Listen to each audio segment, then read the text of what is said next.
Fretboard Summit 2024, and I am way overdue to share a video with my interviews from the weekend. For those who don't know, Fretboard Summit is Fretboard Journal's yearly guitar and luthier festival that takes place in Chicago in late August. This year, and I think possibly every year, it takes place at Old Town School of Folk Music, which was super cool on its own to see. It's a really big school, especially for folk music, so that was amazing. But what that also meant for the festival is that unlike some other conferences and festivals where they take place in a single giant hotel ballroom, this one is spread out across multiple small rooms across the two different buildings that Old Town has. And so it kind of creates this maze of guitars and luthiers and players and friends and acquaintances, and it was just amazing. I had such a great experience. I'm 90% sure there were some rooms that I just did not find, and subsequently probably some folks that I did not run into, which is too bad, but it was a jam-packed weekend. I had an awesome time reconnecting with luthiers that I had met in the past, as well as some who I hadn't met at all in person yet, but who I felt like were already friends because we've spent so much time chatting and working together in the past. So overall, it was just a really fun experience, and I'm so excited to share this with you guys today. Now, I was there primarily to support my friend Jeff Jewitt, along with our friend Matt Thomas, because both Matt and I play Jeff's guitars, and we just generally love to hang out with Jeff. So we spent most of our time in the one room, manning Jeff's booth or helping him out, being there to answer questions, as well as give Jeff some time to go off and hobnob with folks in other rooms. So this is not going to be like a broad spectrum total review of the festival kind of video or anything like that. I'm really just here to share my interviews with Jeff, as well as with Virgile Pilon of Blind Guitars, who you may already be familiar with because I play two of his guitars. And because both Jeff and Virgile had built guitars and were showcasing guitars that were built from Ancient Cypress, I chatted with Aaron Lucas of Dark Forest Cypress, who supplied that wood, and got the scoop from him about it because it's a really beautiful, interesting tone wood. And not only have Jeff and Virgile built some of the first guitars with it, but Collings, Driftwood, Tom Sands, and Santa Cruz are all building with it as well. And I'm just really excited to help Aaron spread the word about it a little bit. Speaking of Santa Cruz, I'll also feature a little bit of the chat that Jeff had with Richard Hoover, but I won't feature the whole thing because it's rather long, and I'm sure that Jeff will want to put it on his YouTube channel, so I'll direct you to that in the description below, but I'll just share a couple little clips of it because it's really delightful, because Richard is obviously a legend, and seeing him and Jeff interact was just great. One big thing to note before diving in, we were having some issues with the camera gimbal, and it wasn't quite stabilized, so some of the footage looks a little bit shuddery, and the warp stabilization feature in Premiere Pro isn't fixing it. So I'm just going to leave it as is. I'm going to splice in lots of still photos as well. So pardon the shudder. I hope it's still a pleasure to watch one way or the other. And also note that it is a busy festival, so there is some background noise too, but hopefully it'll be enjoyable to watch and to listen to anyways. First up, let's dive into Jewitt guitars. Jeff is going to show off all the guitars that he brought, and we'll get a little bit of playing from Matt Thomas and Tony Policastro, and we'll get a little bit of interactions with Tom Sands and Matt Cholka from Eddie's Guitars. Jeff, here we are at Fretboard Summit 2024. How's it going? Oh man, well, the show hasn't started just yet. We had a little preview yesterday, and I am just getting started, or getting over that. It was a lot of work so far, but this is so much fun. This is an amazing city. Anybody that's never been to Chicago, please come here. This is the coolest place, and it's just, I could just hang out here. Right, yeah. With you guys. Yeah, the Old Town School of Folk Music is huge. There's so many nooks and crannies, full of guitars. It's awesome. And seeing all the amazing builders here. It's just, I can't even. A lot of my heroes are here, and they're across the room from me, or across. So it's kind of hard in a way, but I've got 4 beautiful guitars here, including, I've got a baritone, I've got a double O, and 2 OMs, and we're all set for the crowds today, hopefully. Yeah, cool. Just about ready. Well, yeah, let's talk about what you've got here. So, first up, we've got Matt's baritone. This is my very first baritone. I built it for musician Matt Thomas, and we made a lot of changes on here. Matt is kind of like me. He's a smaller guy, so we did the smallest scale length we could get away with, which is a 27.5 inch, but we made it a 13 fret so that it moved everything down. So it's a little bit more easy to navigate the neck, and it's more like a normal guitar. But the bonus of that was it moved the bridge down in here into the sweet spot of the lower part of the instrument. And the sound out of this thing is just incredible. I wish I knew how to play a baritone. I don't, but boy, it certainly seems like it sounds good.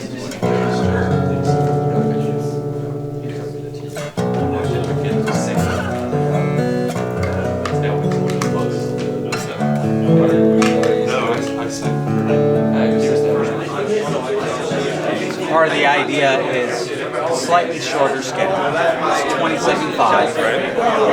Standard size body. 13 frets. To get the first fret, you no longer have to reach a mile away.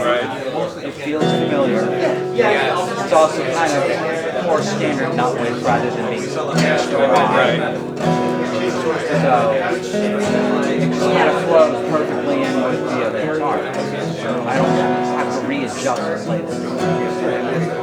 Oh, you've done the target framing. How do you like it? I really hadn't planned on it for this guitar, but I did two things. I used the target and I used four weights on the side. So there's an extra 100 grams on each side on mahogany box to lower the top rates. Get it as low as possible. So we got it to 164. Okay, so I have two OMs here, both with Florentine cutaways. This is Sinker Redwood, and I gotta show it off. This is a very famous set of fiddleback mahogany from what is called the Fallen Giant from Hibden Hardwood, and it's not available anymore, this type of wood. And I've got a couple more sets left, but this was ordered by Matt Cholka at Eddie's, and he basically picked out the wood and picked out this top from, we probably had 8 sets of redwood there. I wet it with some solvent to just kind of show. He goes, that's the one. And then he said, you do what you want to do after that, which was kind of cool. This OM is also Sinker Redwood, but we've got some amazing figured cocobolo on here. This is a Matt Thomas signature guitar, meaning it's got the now famous Matt Thomas wedge on it, the asymmetrical wedge. This beauty will be going to Brick House Guitars in Ontario. It's longer than that.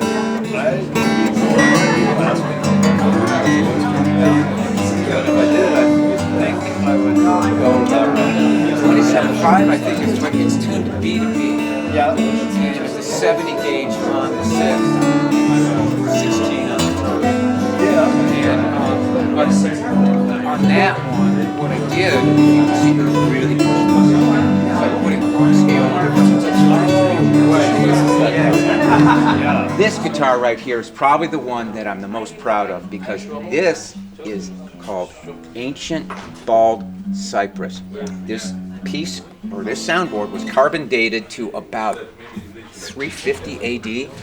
So I mean, I think that's the time of the Romans or something like that. That's when the tree was felled and died, basically. This is a double O, and normally it's very hard to get a good bass out of a double O, but I did it on this one. This one is also going to Eddie's. Listen to that bass. I'm feeling that on one of my vertebrae too. It's really cool. So this is also going to Eddie's Guitars in St. Louis. They're really excited, and at some point they're going to come up and play him for the first time.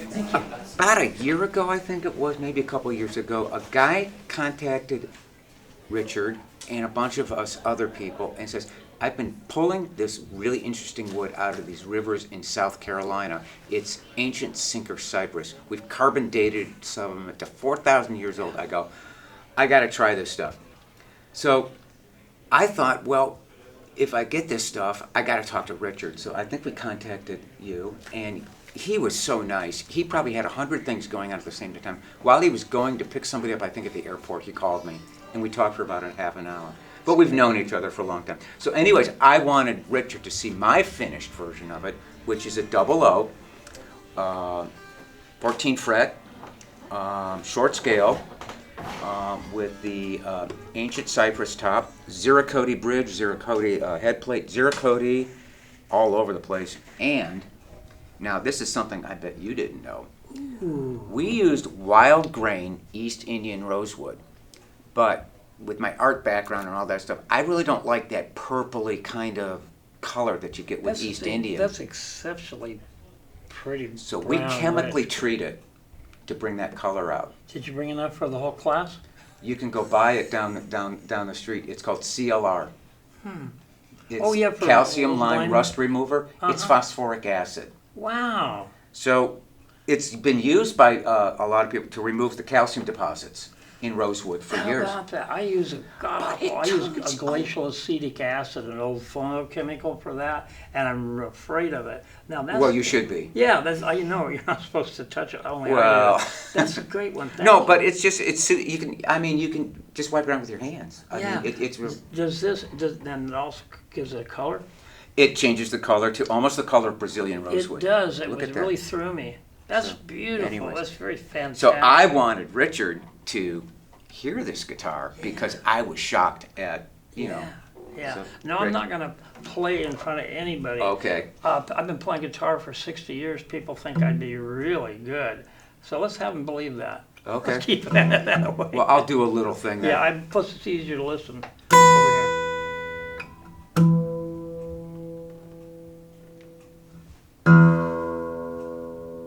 Bass E. Just I'm feeling it in my C6 or whatever that C10 down there. That's where It's your a soul is, yeah. That's my sympathetic harmonic. Okay.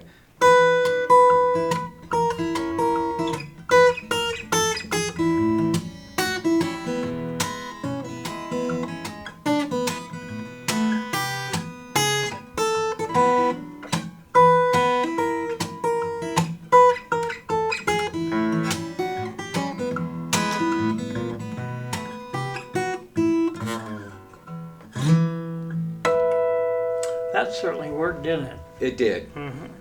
We've covered a lot of real estate as far as guitar models and styles go. Everything from a double O to a baritone. Yeah.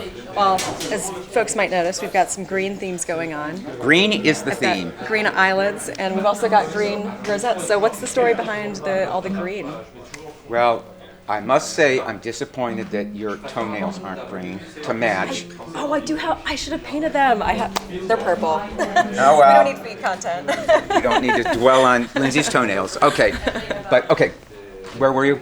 Yeah, let's talk about the green theme and what kind of Okay, how'd that the got started. green theme is just sort of kind of developed on its own, but I started my very first green guitar with this one, and it was just kind of like a chrome green, kind of a dull green, and it's a very organic green, and it goes well with these types of woods like mahogany and this redwood. And then this is a dyed and stabilized burl, maple burl, which we cut up into pieces, and we do now, a lot of people are calling it a Jewitt mosaic. I first got this idea from looking at Jason Costel's guitars. I asked him how he does it. I was confused immediately after 30 seconds, so I just sort of winged it. Now, when we went to the green theme for Matt's guitar, Matt wanted a in-your-face green. He thought this was sort of like, dull and whatnot. So we found a supplier of lime green veneer to make the perfume, but it was only available in 11-inch sheets. So we had to figure out a way to make 30-inch sheets. That was a little bit of a struggle, but we got it done. And then this is called Green Juma Snakeskin. And we were thinking of Lindsay the whole time when we were doing this because of the snakes. And, well, I'll just let this, it's snake wood as well. So we got a snake theme going on with this one. Peghead is snake wood. The back and sides of this are just absolutely drop-dead blackwood, African blackwood. And notice that we retained a bit of the back here to continue that sap streak up here. An idea I got from looking at Michael Greenfield's guitars, of all people. But this is a baritone, and I wish I knew how to play it better, but hopefully we'll get some demos with Matt playing it. Yep, we can probably wrestle that up. He's right there behind the camera. So, well, any other thoughts about the experience so far, Fretboard Summit? This is my first Fretboard Summit. I would encourage, if you're a luthier, to try and get in here and showcase. Even if you don't sell instruments you know, you're going to make a lot of contacts with people. There's a lot of people that come through here that just aren't kicking tires. It's a great place, but it's a really cool part of Chicago to come to. Really cool. So I'm looking forward to the rest of the show. I hope you are. Definitely. I have this one. So maybe call this one. This is the Hipton. Oh, yeah. Yeah, you gotta come and see it's the same old movie. It's similar to a lot of it. Yeah, it's just setting up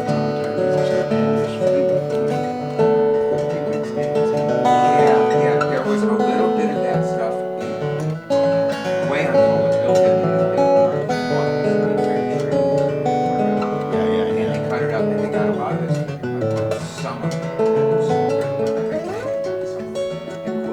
Yeah, mine is in the trees right now. No. But he had this guy was ancient. He was like a building next. Next up, I chat with Virgile Pilon of Blind Guitars. Like I said, if you have been following me for a while, you are already familiar with his work because I play 2 of his guitars and they've been featured in a number of my videos. This was our first time meeting in real life, and as ever, it was so nice to connect with the person who made 2 of the instruments I made so much music on. Now, I am so frustrated with myself. I didn't get any demos of either of the 2 guitars that he brought, and they were so great, so it's such a shame. But at the end, I will tell you where you can find out more about the number 100, which he'll show off in a moment. I'm here hanging out with Virgile of Blind Guitars, and if you've seen my videos, you know you've definitely seen plenty of Virgile's guitars. They're amazing, and I'm excited to talk to him here at Fretboard Summit about these beautiful new builds. So yeah, let's just hear about the guitars that you brought. Yeah, this is actually my number 100, so that was a kind of a big thing for me. It has been 100 guitars since 6 years that I'm starting building with Blind Guitars. It's only 6 years? Yeah, that's only 6 years. So I'm building like almost 18 guitars a year, something like that. That's really, yeah, like that's some high output. really good. So I wanted to do something very special for this one. So yeah, this is a new model actually, based on the Ditson shape, early Ditson, that I modified a bit. The lower box is about the size of an OM, and this one is a bit more narrow.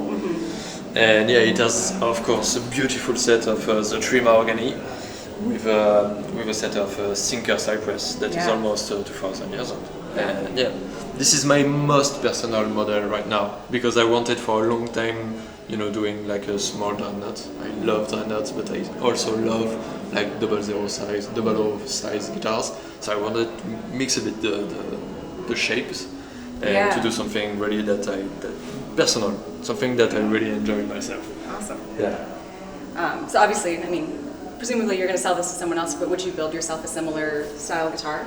Or do you already? Definitely. I would love to build. For me, I would love to build it, but all mahogany. I'm a big fan of all mahogany guitars with mahogany top.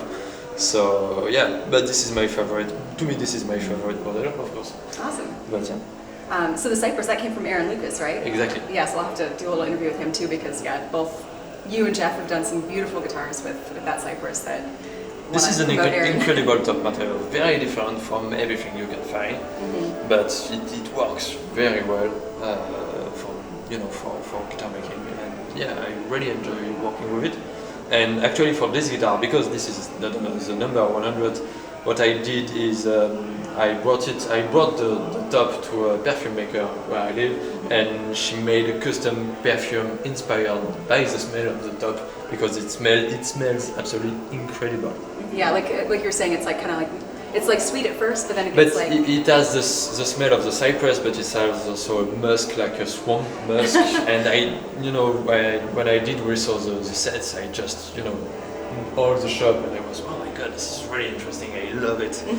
And yeah. Swamp musk doesn't sound quite the nice ring, but at the same time, it's like mixing with cypress, there is something warm to it, and yeah, I really love that. Yeah, the perfume smells amazing. Obviously, the video, you're not gonna be able to smell it through the video, but you can trust us. So one thing I wanted to talk to you about too is you've mentioned in the past that your models change a lot. You really kind of like are always sort of working on them. And I think like a bit everyone, we are always trying to improve every guitar. I'm trying to improve my build and to change things and never settle anything. Yeah. So how? So like the two guitars of yours that I have are 2021 and 2022. Yeah. Do you feel like there's any? What are some of the maybe bigger changes that you've made since then? Laminated sides. Okay. No, I only do laminated sides. Okay. It totally changed. Also solid linings. And my back bracing changed a bit. I was doing an X brace on the back because I wanted to have like a very active monopole on my backs. And now I'm doing like a transversal brace. I changed it a bit. There is a transversal brace here, and then a few finger braces all around that brace. It's kind of how can I say, radiant bracing. So yeah. And this is the main change. I also removed the truss rod from my necks. Okay. Yeah, now there is only carbon fiber, like a big square tube of carbon fiber. Okay. Which the neck stays straight, whatever happens. That's amazing. Yeah, really. So yes, you don't need to have that option to make those micro adjustments. It's just Exactly. It's fine. It's fine. It's straight. It can hold, whatever translation you put on it. And that's much more easier for the musician, and for me. Yeah. Awesome. Yeah. Was this your first Fretboard Summit? Yeah, first North American show. Oh, amazing! Yeah, this is my first time in the US. Oh my gosh, Yeah, really. I'm so excited that we all get to be here with you for that. Oh, really, amazing! that's incredible. Yeah, how are you liking it so far? That's perfect. It's so good to meet, all the builders I've been in contact with on Instagram and stuff like that for so long, like Tom Sand and guy like that. And now I meet them, and this is really exciting. Yeah, it's like a kind of like big homecoming for Yeah. guitar nerds. Exactly. Awesome. Well, I can't think of any other questions. Thank you so much for chatting with My me about pleasure. this. Yeah. Thank you.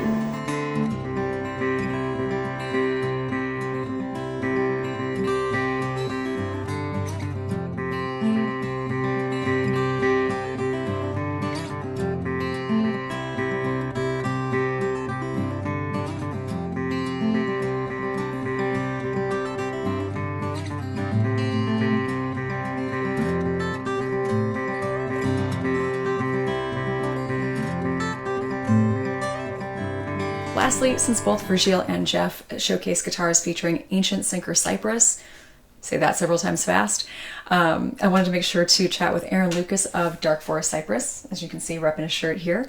Not only has Aaron been supplying cypress to luthiers, but he's also a builder himself, and he's just full of great stories, so it was awesome to have him to round out this video.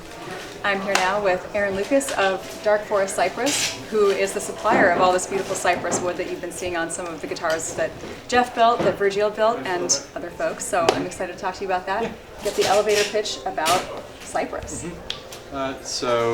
Looking at the history in like the last 50 years, Big Red Book's real big about. You hear people complaining about sustainability and looking forward of availability of materials.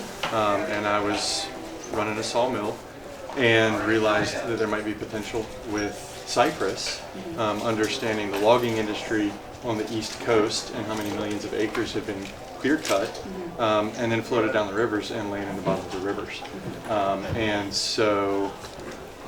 In that endeavor, we ended up finding ancient stuff that is, the super dark green long-term submersion. Hoping to offer kind of a full range from 150 year, the young cypress, at 150 you're not counting age of the tree, Right. Up to the 4,000-year-old stuff. So a new alternative top wood, and it's the first conifer since the late 60s, early 70s to be introduced. That's amazing. So that's cool. Another little fun fact. Yeah, for folks who maybe don't know that already, so like obviously spruce, cedar, they're taxonomically related, they're all conifers, and I just recently learned that cypress is also in that family, so it makes sense that it would also be a great top wood. But it's interesting that it never got adopted sooner, so you get to be a part of that. With when you look and we read about all these pre-war Martin and Gibsons that everybody's all hot trot about, and right at it, they love those because that was kind of the end run for the old red spruce, Adirondack and all that. And at the time, you say, well, why, if these trees are here, why didn't they switch? And the old growth forests were pretty much clear cut 50 years prior to that. But then at the same time, you look at the people who were the industry, who learned from old world masters, and jump-in species that never even would have come into a playbook. Really? And so, it just, the forests have been gone and other stuff, and nobody ever really thought of it. Because there was 43 million acres a couple hundred years ago, and it's down to about 3 million. There's 2 stands left, and that's the Congaree National Forest, and then the Blackwater, I think it's called Blackwater Reserve or Preserve. Okay. And those are the 2 last decent sized stands. And otherwise it's in wherever it ended up, in millworks and that type of stuff, siding, cladding, or in the bottom of the rivers. Yeah, So, crazy. swamps. Yeah, so you're down in South Carolina, which, as you were saying, it's like there's not really a lot of usage of southern tonewoods. Like that's Yeah, it's well, kind of one of that's the only ones, right? Or, I mean, other than tropical, obviously. Right. Yeah, that's kind of one of the going things is that nobody. Not that nobody wants, but the idea is that when we look at maples, we want maples from further north, and we want trees from higher elevations. Right. But I think there's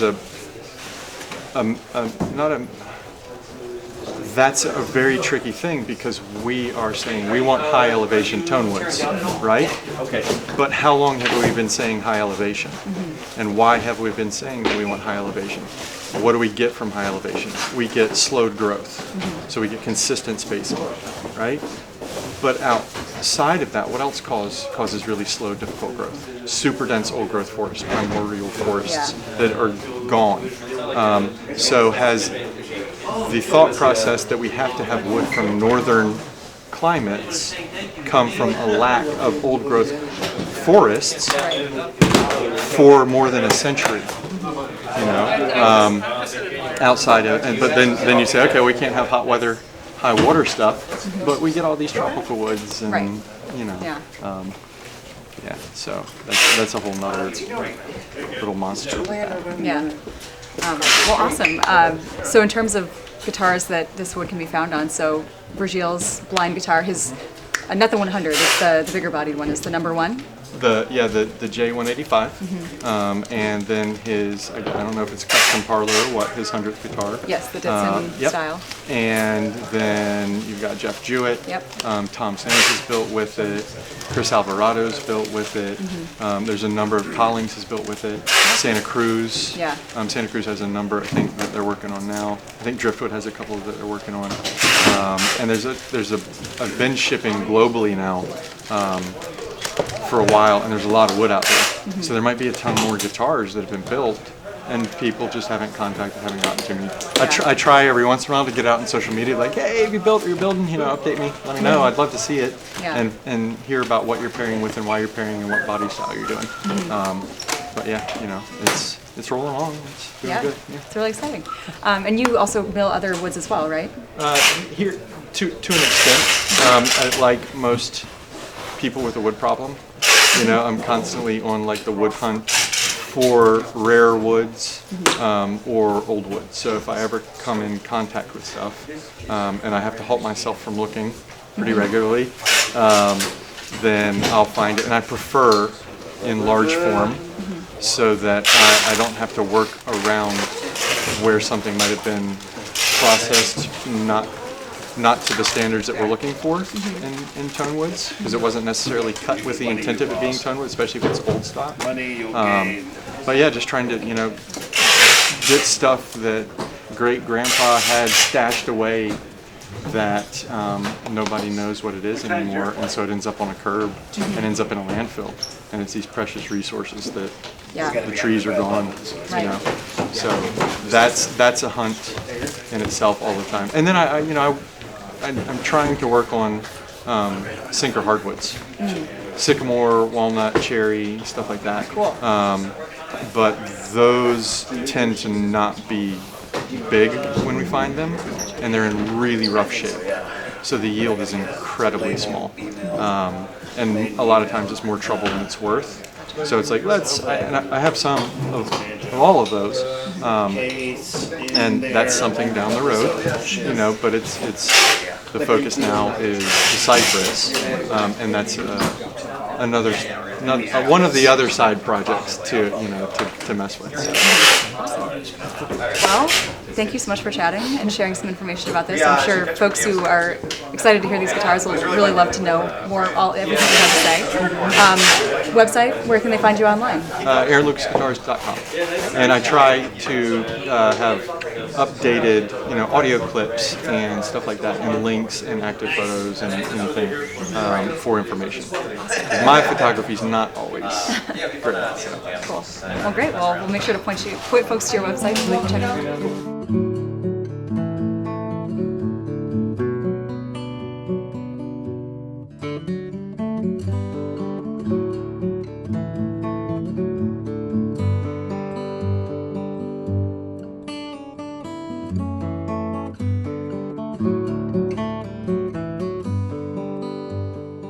Thank you so much for getting this far. I hope that you've enjoyed these chats with Jeff, Virgile, Aaron, and Richard, and I hope that you liked all the behind-the-scenes photos. I had a lot of fun taking them.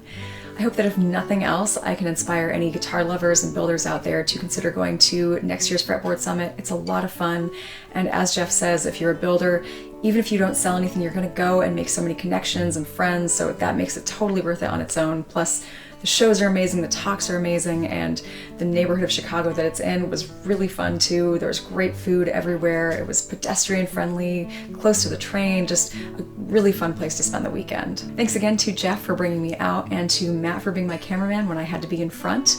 Please make sure to check out the work of everybody featured. I'll put links in the description below. Go follow them on Instagram and YouTube and check out their websites. For anyone interested in the guitars, the Mahogany OMMT that Jeff showed us is already sold, but the Cypress 00 is available now through Eddie's Guitars in St. Louis. And as we said, Brickhouse Guitars will be selling the Sinker Redwood and Cocobolo OM pretty soon as well, so watch out for that on their website. And Matt's baritone is of course Matt's guitars, so nobody can have that, but I'm sure Jeff would love to build another one if anybody's interested. Wink, wink. I can't wink very well, so I had to say it. Of Virgile's guitars, the larger B51 already has a home with Aaron, but the Ditson-inspired number 100, I believe will be for sale soon through Eddie's Guitars, so keep an eye on their website for that. It really is something special. Thanks again for watching, and stay tuned for music videos and tabs coming later this month. I'm gonna roll out now with some more favorite photos from the weekend, so enjoy.